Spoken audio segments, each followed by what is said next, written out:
وَلَقَدْ يَسَّرْنَا الْقُرْآنَ لِلذِّكْرِ فَهَلْ مِن مُّدَّكِرٍ هذا القرآن يوحدنا لطريق الخير يوجهنا الله تعالى أنزله ورسول الله معلمنا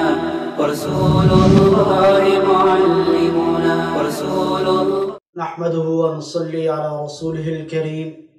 اما بعد فاعوذ بالله من الشیطان الرجیم بسم اللہ الرحمن الرحیم 26ویں سپارے کے اختتام پر ارشاد فرمایا هل اتاک حدیث ضیف ابراہیم، یعنی حضرت ابراہیم علیہ السلام کے پاس جو مہمان آئے، آپ انہیں مہمان سمجھ کے ان کی مہمانداری میں لگ گئے، لیکن بعد میں آپ پر انکشاف ہوا کہ اصل میں یہ فرشتے ہیں جو حضرت لوط علیہ السلام کی قوم پر عذاب لے کر آئے ہیں، اور ان فرشتوں نے بتایا کہ ہمیں قوم لوط پر پتھروں کی بارش برسانے اور انہیں تباہ کرنے کے لیے بھیجا گیا ہے۔ تو یہ حقیقت حضرت ابراہیم علیہ السلام پر واضح ہوئی، اور پھر سورہ زاریات کے آخری حصہ جو 27ویں سپارے کا ابتدائی حصہ ہے، اس میں قوم لوط کا تذکرہ کیا گیا، اس پر عذاب کا۔ قوم لوط کے علاوہ فرعون، قوم عاد، قوم سمود اور قوم نوح کا بھی انجام بتایا گیا ہے۔ اور پھر اس سورہ مبارکہ میں وہ علمی تحقیق کی طرف اشارہ بھی کیا گیا کہ ہم نے ہر ایک چیز کو جوڑا جوڑا بنایا ہے، یعنی کائنات کے اندر جتنی چیزیں ہیں، چاہے وہ انسان ہو، نباتات ہوں یا حیوانات ہوں،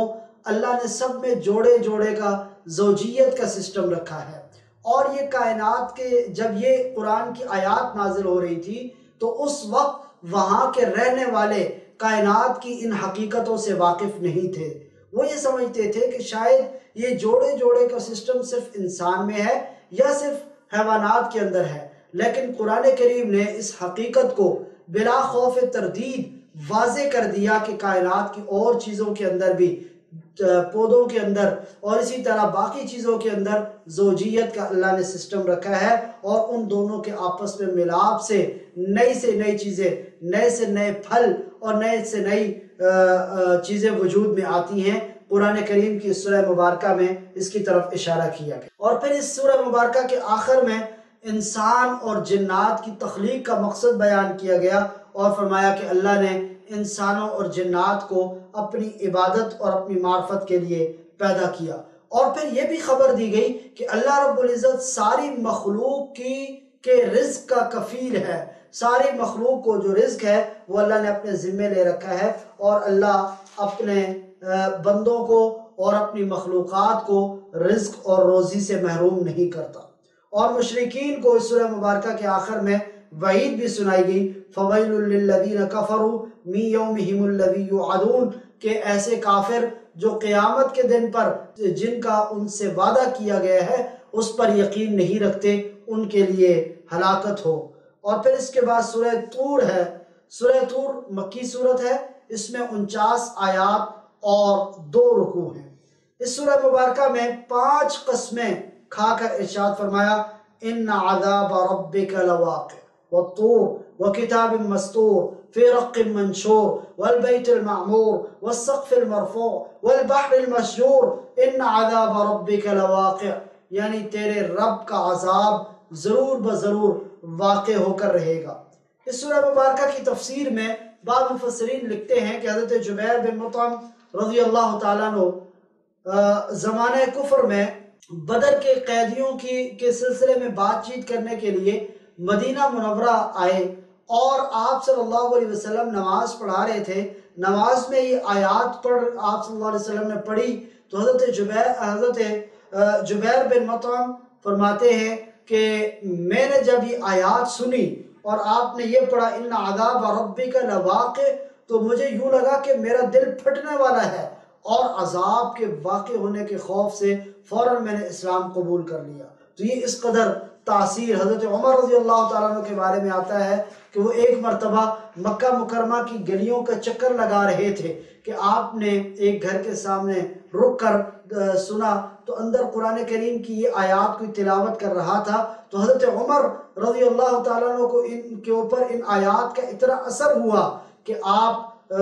اس کے بعد کئی دن تک بیمار رہے اور لوگ آ کر آپ کی عیادت کرتے رہے۔ تو قرآن کے اندر ایسی تاثیر ہے، اور پھر قرآن کے مضامین میں غور و فکر اور تدبر کی دعوت دی گئی اور کہا گیا کہ قرآن کریم کے مضامین میں غور و فکر کیا جائے، تدبر کیا جائے اور نصیحت حاصل کی جائے۔ اس سورہ مبارکہ میں متقین کا جو دائمی انجام ہے یعنی جنت، اس کا تذکرہ کیا گیا، اور اس وقت کے جو جنتی ہیں ان کی معمولات کا تذکرہ کیا گیا کہ وہ آپس میں بات چیت کریں گے اور کہیں گے کہ دنیا کے اندر ہم خوف محسوس کرتے تھے لیکن اللہ نے ہم پر احسان کیا، ہمیں تیز اور گرم ہواؤں کے عذاب سے بچا لیا اور اللہ نے ہمیں اپنی جنت میں داخل کیا، اس لیے کہ ہم اللہ کی عبادت کرتے تھے اور اللہ بہت مہربان اور نہایت ہی احسان کرنے والا ہے اور ہم اس اللہ کا شکر ادا کرتے ہیں۔ اور پھر اس سورہ مبارکہ کے آخر میں مشرکین کے باطل خیالات کی تردید کی گئی اور وہ جو توحید کے حوالے سے شک و شبے میں پڑے ہوئے تھے ان کو تلقین کی گئی کہ وہ توحید کے اوپر ایمان لے آئیں، اور پھر آپ صلی اللہ علیہ وسلم کو خبر دی گئی کہ اللہ آپ کی حفاظت کرے گا، آپ کو پریشان ہونے کی ضرورت نہیں ہے، اور ان ظالموں کو جو آپ کی تردید کرتے ہیں، جو آپ کے اوپر ایمان نہیں لاتے، ان کو عذاب کا سامنا کرنا پڑے گا۔ ایک عذاب دنیا کا ہے اور ایک آخرت کا ہے۔ دنیا کے عذاب سے اگر وہ بچ بھی گئے تو آخرت کا عذاب ضرور بضرور ان پر واقع ہو کر رہے گا۔ اس کے بعد سورہ نجم ہے۔ نجم عربی زبان میں ستارے کو کہتے ہیں، اس میں ستاروں کی قسم کھائی گئی، اور پھر یہ سورہ مبارکہ مکی صورت ہے، اس میں 62 آیات اور 3 رکوع ہیں۔ وَالنَّجْمِ إِذَا هَوَى، اس مناسبت سے اس سورہ مبارکہ کا نام سورہ نجم رکھا گیا۔ اس میں آپ صلی اللہ علیہ وسلم کے معراج کے معجزے کا ذکر کیا گیا کہ آپ صلی اللہ علیہ وسلم اس موقع پر معراج کے لیے تشریف لے گئے، اور ثم دنا فتدلى فكان قاب قوسين او ادنى فاوحى الى عبده ما اوحى ما كذب الفؤاد ما راى۔ ان آیات میں واقع معراج کا تذکرہ کیا گیا اور آپ صلی اللہ علیہ وسلم کو اس دوران جو عجیب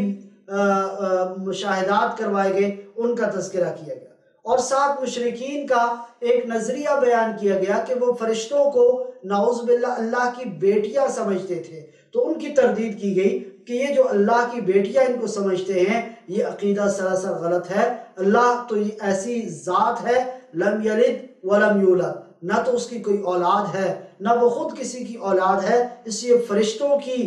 نسبت کرنا اللہ کی طرف کہ وہ اللہ کی بیٹیاں ہیں یہ سراسر غلط بات ہے اور ایک غلط عقیدہ ہے۔ متقین کو اس سے بچنے کی تلقین کی گئی ہے۔ اور پھر اس سورہ مبارکہ کے اندر اللہ کی کچھ قدرتیں ذکر کی گئی اور فرمایا انہ هو اضحک وابکا وانہ هو امات واحیا وانہ خلق الزوجین الذکر والانثى، کہ وہ اللہ ہے جو ہنساتا ہے وہی رلاتا ہے، اور وہ اللہ مارتا ہے زندہ کرتا ہے، اسی نے نر اور مادہ کو پیدا کیا، اسی کے ذمہ دوبارہ پیدا کرنا ہے، اللہ دوبارہ زندہ کرے گا، وہی مالدار بناتا ہے، وہی سرمایہ دیتا ہے، اور اسی اللہ نے نافرمان قوموں کو تباہ و برباد کیا، لہٰذا تم بھی اگر نافرمانی کے اوپر ڈٹے رہو گے تو اللہ کا عذاب تمہارے اوپر بھی آئے گا، اس لیے اللہ کی نافرمانی سے باز آ جاؤ۔ اس کے بعد سورہ قمر ہے، اقتربت الساعة وانشق القمر، آپ صلی اللہ علیہ وسلم کا جو معجزہ ہے چاند کو 2 ٹکڑے کرنے والا، اس کا تذکرہ اس سورہ مبارکہ کے اندر کیا گیا، اور پھر اس سورہ مبارکہ میں بہت سارے وعدے بھی ہیں، وعیدیں بھی ہیں، مومنین کے لیے بشارتیں بھی ہیں اور کفار کے لیے ڈراوے بھی ہیں، اور پھر اس سورہ مبارکہ کے اندر قرآن کے بارے میں ارشاد فرمایا وَلَقَدْ يَسَّرْنَا الْقُرْآنَ لِلذِّكْرِ فَهَلْ مِن مُدَّكِرٍ، کہ ہم نے قرآن کریم کو نہایت ہی آسان بنایا، یعنی قرآن کریم کا یاد کرنا آسان ہے، قرآن کریم کا پڑھنا آسان ہے، قرآن کریم کو سمجھنا آسان ہے، اور قرآن کریم پر عمل کرنا آسان ہے۔ تو اس قرآن کو اللہ نے آسان بنایا، مشکل نہیں ہے۔ اگر ہم قرآن کریم کو سنجیدگی سے کچھ وقت دے دیں اس کو سمجھنے کے لیے تو یہ کوئی مشکل چیز نہیں ہے۔ اس میں 70% ایسے الفاظ ہیں جو ہم اپنی روزمرہ کی اردو زبان میں استعمال کرتے ہیں، صرف ہم نے کبھی ان الفاظ کے اوپر غور نہیں کیا۔ چنانچہ یہ قرآن اللہ نے نصیحت والی کتاب بنائی ہے اور اس کو انسانوں کے لیے آسان بنایا۔ اور اس سورہ مبارکہ کے آخر میں اللہ نے ارشاد فرمایا کہ ہم نے ہر چیز کو ایک خاص اندازے سے پیدا کیا ہے، اور اس کائنات کے اندر جتنی چیزیں ہیں وہ ساری کی ساری اللہ کی مخلوق ہے، اللہ نے ان کو پیدا کیا، اور انسان جو اعمال کرتا ہے وہ سارے کے سارے لوح محفوظ میں اللہ نے محفوظ کر رکھے ہیں، اور انسان کے دائیں بائیں 2 فرشتوں کی ڈیوٹی مقرر کر رکھی ہے جو اس کے اعمال کو لکھتے چلے جا رہے ہیں اور مسلسل اس کی زندگی کی فائل بنتی چلی جا رہی ہے۔ اس کے بعد سورہ رحمان ہے۔ سورہ رحمان یہ بھی مدنی سورت ہے، اس میں 78 آیات اور 3 رکوع ہیں۔ اس سورہ مبارکہ کے آغاز میں اللہ کا وصف ذکر کیا گیا، الرحمن علم القرآن، جس رحمان نے اپنے بندوں کو قرآن جیسی عظیم کتاب سکھائی، خلق الانسان، اس نے انسان کو بنایا، علمہ البیان، اور پھر انسان کو بولنے کے، اپنی بات دوسروں کو سمجھانے کے، اظہار ما فی الضمیر کے طریقے سکھائے، وہ اللہ عظیم ذات ہے۔ اس سورہ مبارکہ کے اندر اللہ کی بے شمار نعمتوں کا تذکرہ کیا گیا، اور نعمتوں کا تذکرہ کرنے کے بعد بار بار اللہ نے ایک بات ارشاد فرمائی اور فرمایا فَبِأَيِّ آلَاءِ رَبِّكُمَا تُكَذِّبَانِ، کہ تم اپنے رب کی کون کون سی نعمتوں کو جھٹلاؤ۔ اللہ کی بے شمار نعمتیں، ان میں سے ایک خلق الانسان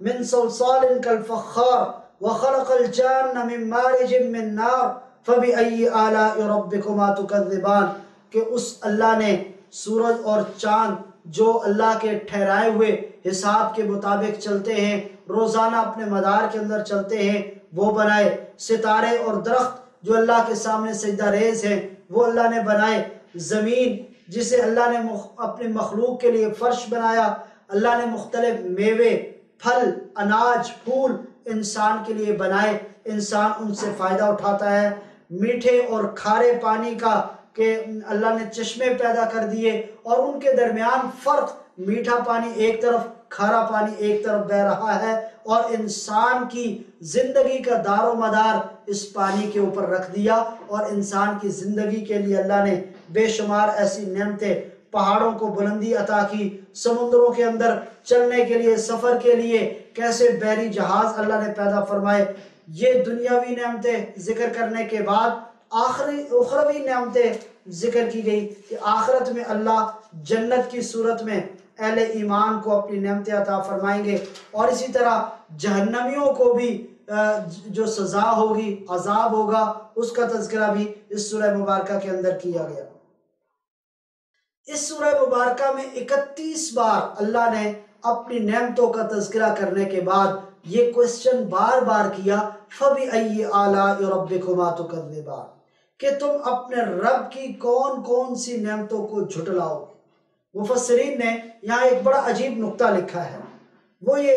لکھتے ہیں کہ اس سورہ مبارکہ میں اللہ نے ابتدائی آیات میں اپنی تخلیقات کا اور اپنے دنیا میں پھیلے ہوئے عجائبات کا تذکرہ کیا، اور اس کے بعد 8 بار اس تذکرے کے دوران 8 بار یہ آیت فَبِأَيِّ آلَاءِ رَبِّكُمَا تُكَذِّبَانِ آتی ہے۔ اس کے بعد جہنم اور اس کے عذاب کا تذکرہ کیا گیا، اس دوران 7 مرتبہ فَبِأَيِّ آلَاءِ رَبِّكُمَا تُكَذِّبَانِ، اور پھر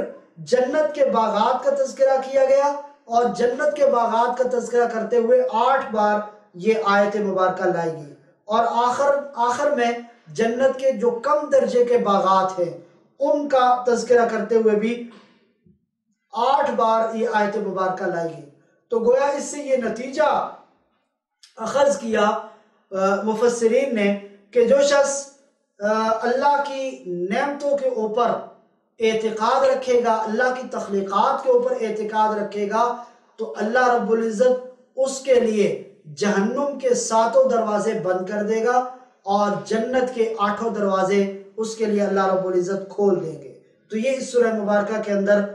بار بار اللہ نے اپنی نعمتوں کا تذکرہ کر کے انسان کو جھنجھوڑا ہے کہ وہ اللہ کی نعمتوں پر غور و فکر کرتے ہوئے اس رب کو اپنا حقیقی رب تسلیم کر لے۔ اس کے بعد سورہ واقعہ ہے۔ سورہ واقعہ مکی صورت، اس میں 96 آیات اور 3 رکوع ہیں۔ اس کے آغاز میں بھی اللہ رب العزت نے قیامت کا تذکرہ کیا اور پھر ساتھ ہی 3 گروہوں کا تذکرہ کیا، اصحاب الیمین فاصحاب المیمنۃ ما اصحاب المیمنہ،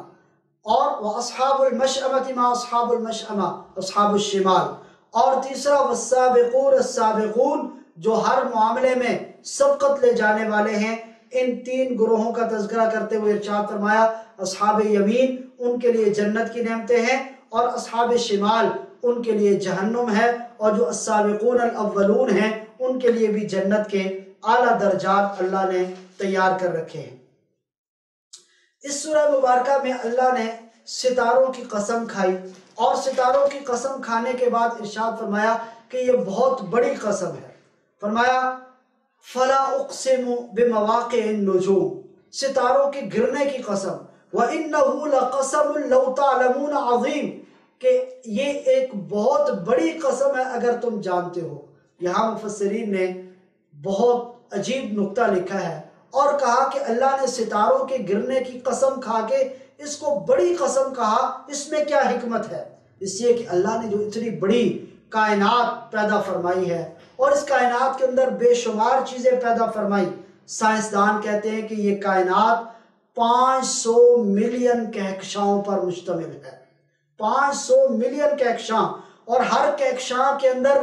1 لاکھ ملین یا اسے کم و بیش ستارے پائے جاتے ہیں، اور چاند مسلسل گھوم رہا ہے، زمین اپنے محور پر 1000 میل فی گھنٹہ کی رفتار سے سفر طے کر رہی ہے، سورج 6 لاکھ میل فی گھنٹہ کی رفتار سے گردش کر رہا ہے، اور پھر ستاروں کو اگر ہم دیکھیں تو ستاروں میں سے کسی کی رفتار 33 میل فی سیکنڈ ہے، کسی کی رفتار 84 میل فی سیکنڈ ہے، اور کسی کی رفتار 8 میل فی سیکنڈ ہے۔ یہ سب اللہ کی بنائی ہوئی ترتیب کے مطابق اپنے مدار پہ چل رہے ہیں، اور آج تک کبھی نہ ان کا ایکسیڈنٹ ہوا، نہ تصادم ہوا، نہ یہ اپنی رفتار کے اندر کبھی پیچھے ہوئے، نہ حد سے زیادہ آگے ہوئے، اس لیے کہ اگر ان کا ٹکراؤ ہو جائے، ان کا تصادم ہو جائے، ان کے آنے جانے میں تقدیم اور تاخیر ہو جائے تو کائنات کا سارا نظام درم برم ہو کر رہ جائے۔ یہ اللہ کی قدرت کی نشانیاں ہیں، تو اس لیے فرمایا فلا اقسم بمواقع النجوم وانه لقسم لو تعلمون عظیم۔ اتنی بڑی قسم کھانے کے بعد جو بات ارشاد فرمائی وہ فرمایا انه لقرآن کریم، کہ یہ قرآن بڑی ہی عزت والی عظمت والی کتاب ہے، اور اس کتاب کو فرمایا لا یمسہ الا المطہرون، کے سوائے پاکی کی حالت کے اور طہارت کی حالت کے اس کتاب کو اور اللہ کے اس عظیم پیغام کو چھونے کی بھی ممانعت ہے۔ تو فرمایا کہ اس کے مضامین کے اوپر غور کرو، اور یہ تمہارے لیے لائے عمل ہے، تمہارے لیے تمہاری زندگی کا دستور ہے، اور اسی پر عمل کرنے میں تمہاری نجات ہے۔ اس کے بعد سورہ حدید ہے۔ حدید عربی زبان میں لوہے کو کہا جاتا ہے، تو اس سورہ مبارکہ میں حدید کا تذکرہ ہے، اسی بنیاد پر اس کو سورہ حدید کہا جاتا ہے۔ یہ مدنی صورت ہے، اس میں 29 آیات اور 4 رکوع ہیں۔ اس کے آغاز میں اللہ رب العزت کی قدرتیں بیان کی گئی کہ وہ اللہ ہر چیز کا خالق اور مالک ہے، کائنات کی ہر چیز اس اللہ کی تسبیح اور تحمید بیان کرتی ہے، اور انسان ہو یا حیوان یا چرند ہو یا پرند، فرشتے ہوں جمادات، جتنی کائنات کے اندر چیزیں ہیں وہ اللہ کی عظمت اور کبریائی کا اقرار کرتی ہیں، اور اللہ رب العزت ہر چیز کو اپنی قدرت سے اللہ نے پوری کائنات کے نظام کو چلا رکھا ہے اور قیامت تک یہ کائنات کا نظام چلتا رہے گا۔ دوسرا مضمون جو اس سورہ مبارکہ میں ہے وہ اللہ اور اس کے رسول صلی اللہ علیہ وسلم پر ایمان لانے کی ترغیب دی گئی اور اللہ کے راستے میں اپنی جان اور مال لگانے کی ترغیب دی گئی، اور فرمایا گیا کہ اپنی جان کے ساتھ جہاد میں حصہ لیا جائے اور اپنے مال کے ساتھ مسلمانوں کی اور اہل ایمان کی اعانت کی جائے۔ اور پھر اس سورہ مبارکہ کے اندر دنیا کی زندگی کا تذکرہ کیا گیا اور فرمایا اعلموا انما الحیات الدنیا لعب ولہو، کہ یہ دنیا کی جو زندگی ہے یہ لہو و لعب ہے۔ مسلمانوں کو، اہل ایمان کو ترغیب دی گئی کہ وہ اپنا دل دنیا کی زندگی کے ساتھ زیادہ نہ لگائیں بلکہ آخرت کی فکر کریں اور اس آخرت کی تیاری کریں۔ وہ آخرت کے اعمال ان کو کام آنے والے ہیں، دنیا کے اندر اپنا وقت ضائع نہ کریں۔ اسی مضمون کو بیان کیا گیا، اور پھر اس سورہ مبارکہ کے اندر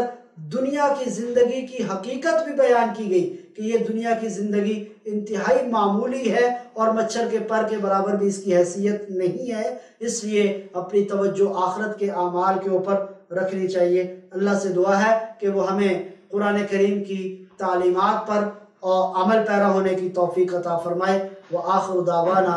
ان الحمد للہ رب العالمین۔ هذا القرآن يوحدنا لطريق الخير يوجهنا، الله تعالى أنزله ورسول الله معلمنا، ورسول الله معلمنا، ورسول الله۔ وصال اردو، اندھیری رات میں ایک روشن چراغ۔